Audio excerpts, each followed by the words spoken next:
Почитувани граѓани, извештајот на Европската комисија потврдува дека и покрај обструкциите на ДПМН и Мицкоски, Македонија продолжи да ги исполнува условите за продолжување на преговорите за членство во Европската унија. Прогрес имаме во 81% од поглавјата, а назадување нема во ниту едно поглавје.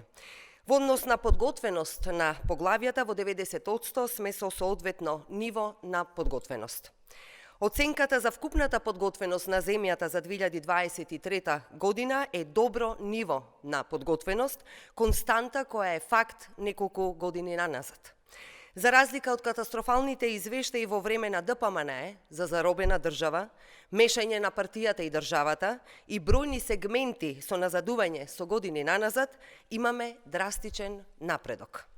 Европската комисија, почитувани, посочува дека главни кочничари на напредокот се Мицкоски, ДПМН и Левица. Поразително за ДПМН е тоа што во овој извештај на Европската комисија стои дека главната опозицијска партија ВМРО-ДПМН активно ја блокираше парламентарната работа, што беше значајна пречка за напредок. Страна 10 од извештајот.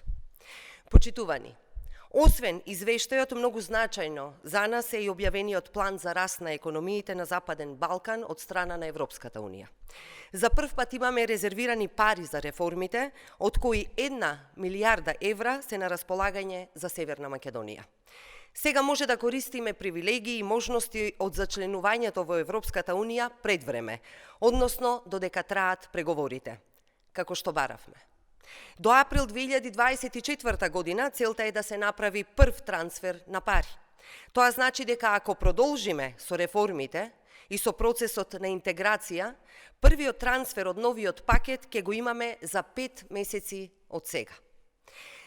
Затоа, почитувани, блокадите и обструкциите на ДПМН и Мицкоски мора да бидат поразени. Ви благодарам.